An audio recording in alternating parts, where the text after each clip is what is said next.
Prvo i prvo da bi objasnim da nisam ni deminer, nisam došlo je do potrebe ratnog stanja kako je, znamo svi. Za prve potrebe sam razgovarao s ljudima, pričali su mi ljudi.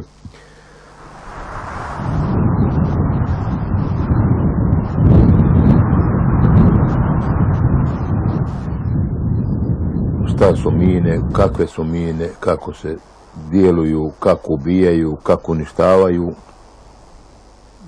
Sticajem okolnosti, evo mene nisu uništili su, bilo je ljudi da su uništili. Pa sam morao, ne misleći na to da obogatim sa tim, nego samo da se branim, da održi živo i ovo ko sebe. Pa sam probao da ih uništavam.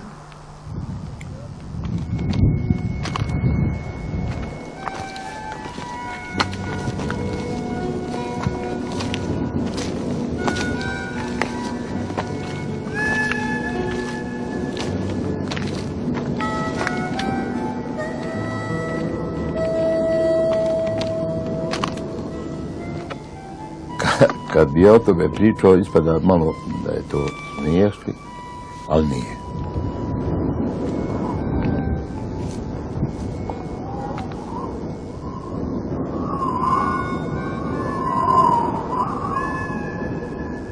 Nisam, Bog zna, školovan puno, prethodno sam radio u poljoprivredi ili u stočarstvu. Ali kad sam otišao kako bi na koji rat je to, otišao sam u inženjeriju, radio sam na ultovima, na otovaračima i ovo. Imao sam prilike se susretati sa ljudima koji su to radili i čuo sam kako oče se radi, jer su pretežno vezani bili inženjerija sa ljudima ovim koji radi o minama i radi za putevima. I onda sam nije pomislio, možda će mi zatreba, pošto znam da se radilo o selu gdje se je postavljala minska ta sredstva, a sticajem okolnosti koji sam morao, pošto sam se očario, nisam mogao ići ni u svoje, nisu to i Bog zna neka imanja, ali jesu pašnjaci i ovo nisam mogao obrađivati ni svoja imanja i onda sam to, eto, sticajem okolnosti, tako malo nešto ne u znanju, već u strahu i jedinom Bog se čuo, nije htjelo da to uradi se. Imao sam prilike da su nasređivali komšije.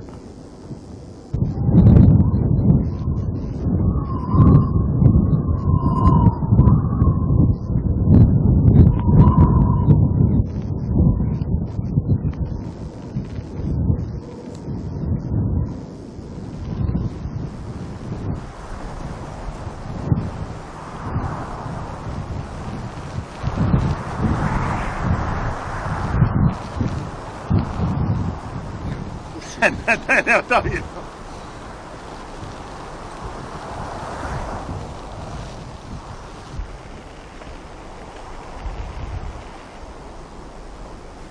I vi njih faktički skupite na gomilu i nadate se da će neko doći to uništiti. To su gomile koje sam rekao, ima jedno preko 30 gomila, od 5 do 10 do 20 mina, to su i sad složene, mislim da će neko uništiti.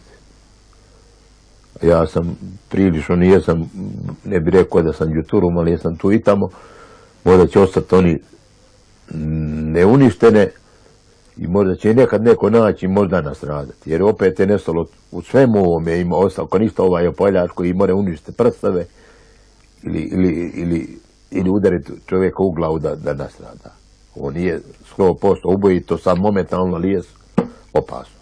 I ja poželio samo i pozvao ljude koji mogu, ne da samo dignemo pare, a mi neka i tu da duže uzimamo pare, nego neka da dignemo mine, a da na drugi način zaradimo pare.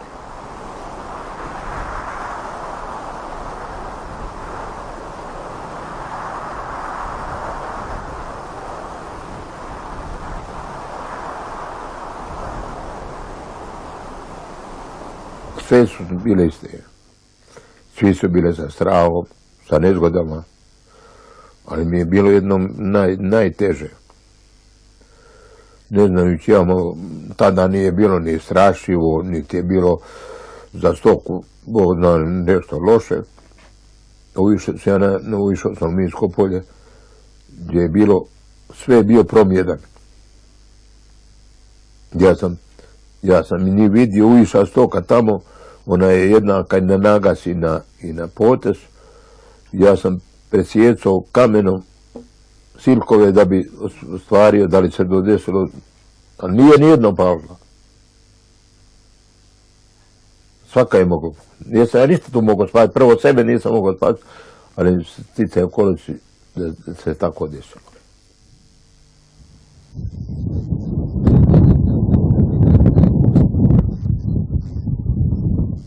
Osam ovaca mi je stradalo. Prva je naišla, imala je dvojku. Ona je skočila na nju, ona je bila i uništila je nju i onda izudarala ove druge, jedna 8 komada je falila.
Šta to radiš, Boži čoveče, i opet stijam? A evo što sam i ranije radio. Pa nosi više, prošao je rat i prošlo je sve da se više oslobodi. Nije rat, samo nisu prošle mine, ali rat jes. Nosi. Evo gledam da unuci šutra ne budu nas radivali, pa evo gledamo da ovo uništimo. Pa ćemo, ako zajednički to radi. Ja to radi. Dobro. Ma šta da vam kažem, ja sam uvijek povodom ovoga na njega ljuta. Uvijek, ne samo sad i ovaj moment. Toliko je to puta bilo da sam ga molila i zaklinjala, ali je uzalud bilo. To je uzalud bilo da ja njemu kažem nemoj čedo, molim te, ići u Minsko polje ili nemoj dizat mine ili okreni nekuda drugom stranom, nemoj se više kačiti za mine.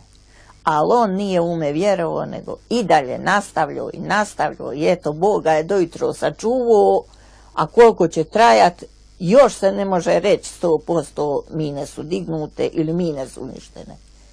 Uvijek mina postoji. I onda ne znam šta da vam kažem, nego eto tako u Božijim rukama, pa šta god Bog da. Kako sam ja, nisam upoznat, možda ja griješim, kako su meni govorili da su to mine, ovo je, ne znam koja se zove vrsta, ali mi smo je zvali takozvana kukužašća. Ovo je Prom 1, to je vrlo opasna mina koja, kažu, ima svojih 50 godina garanciju, a možda i 100. Ovo su takozvane paštete, nisu one što se jedu, one što ubijaju i uništavaju. Mada ona sam momentalno nema paljača na sebi, ja sam to... A ovo su takozvana mina obilježavajuća za noćne potrebe. Ona je u slučaju detonacije, ona izbaciva jedan opaljač koji, ne opaljač, okidač koji dole aktivira minu, a drugi izbaciva fosfor koji se vidi da obilježi gdje se mina nalazimo. Kad sam to radio i deminirao, kad sam imao potrebu ili ne znam ili nisam, jer nije mi niko rekao da ja to moram raditi, ali radio sam to, ona se morala prvo da se aktivira opaljač, se skine, izvadi eksplozije da bi ona bila kao, kako bi je nazvao, kao mrtva ili nije aktivna. Ali to sam on najbolje radio kad se radilo o sušnim vremenima, kad je suvo vrijeme, ona je lakša podići, ona odmah joj ispada eksploziv, a ako je vlažnost, ona je širi se kao na svemu temperaturama, radi to i onda sam najbolje kad bi bili požari ili nešto, pa ako nije aktivirana, onda ona suva i skineš je. Ovo je ista mina, samo nije ova obilježavajuća, već ova, kako bi je nazvao, isto druga. Pa radi se, čuješ koliko sam ja vodio evidenciju, radi se od 400 do 500, a možda i više. To se radi, ne mora to biti direktno mina, ima bomba, ima ovih granata, neki i tako i tako. Imam jednu.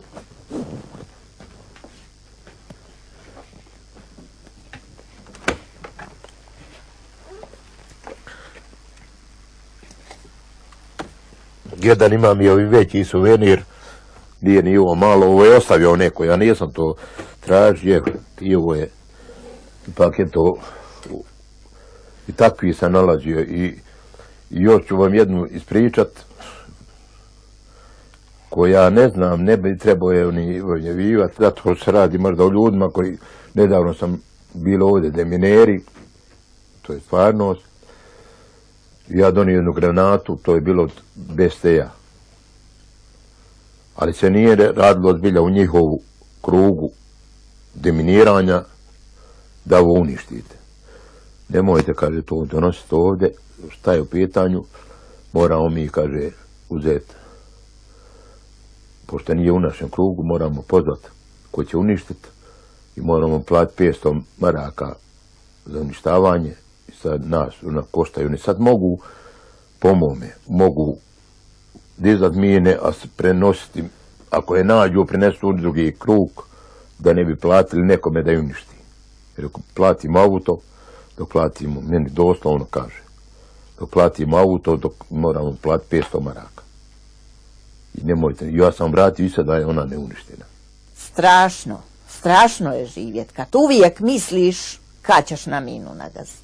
Uvijek misliš, neke godine, koliko ima godina, 2 dana, tu demineri su dizali mine i javili su nama da su našli minu pod jednim žbunom pokraj kojega smo žbuna i ja i Čedo.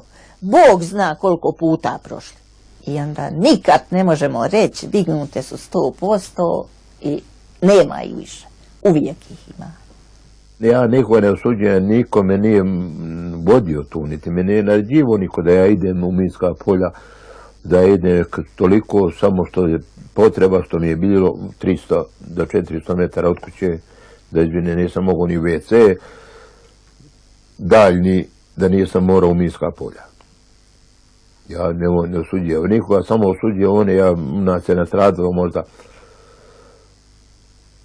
10 krupne žive stoke od konja, krave, ali me samo malo zamjeram Republici ili državi, ne znam kako je nazvao, koji nije niko došao da upita, i kad sam nas radao u minskom polju, nije došao niko da upita šta ti je to bilo. Nije mi trebao odštetu plaćati, nije mi ni plaćao niko, ali mi nije ni pitao niko. Ni za konja, ni za ovce, ni da sam i sam okolo. Dobro, malo jedino sleđa, ako čovjek gledao u istok, u jug, onda malo sleđa nijesmo minirani. Ovo sve drugo, i jedan i druga strana u minskom polju. I nije ovo bio sport, nije ništa, uvijek jedino potreba. A ja sam mislio, i ovo sam radio, ja sam mislio da će to mi svi odraditi bez ikve naknade, ali svi ovi što su dosta radili, ja sam to digao mine, oni su pare, nijesu danas pare marke, i to je to.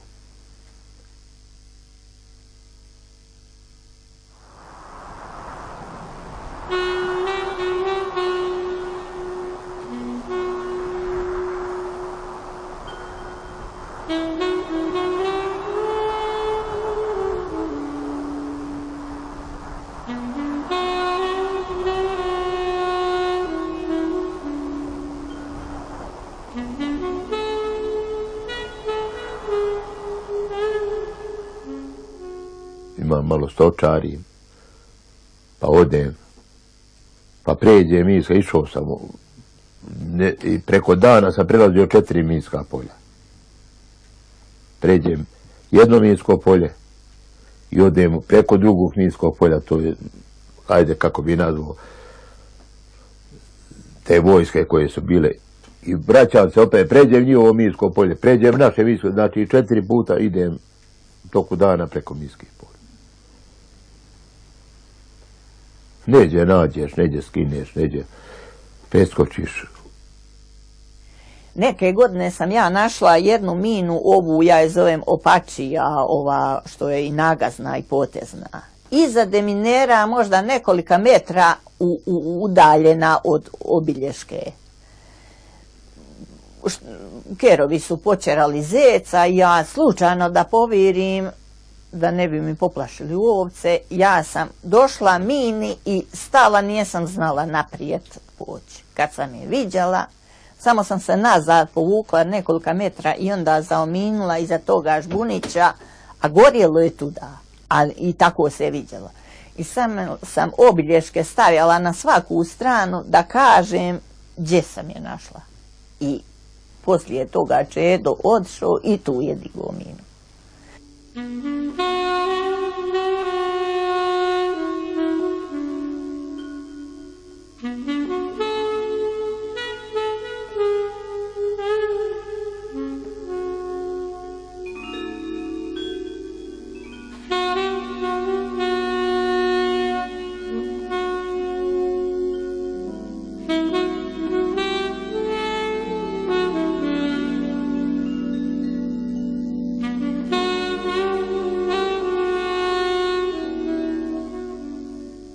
Prvi komšija mi je ovdje nastradao.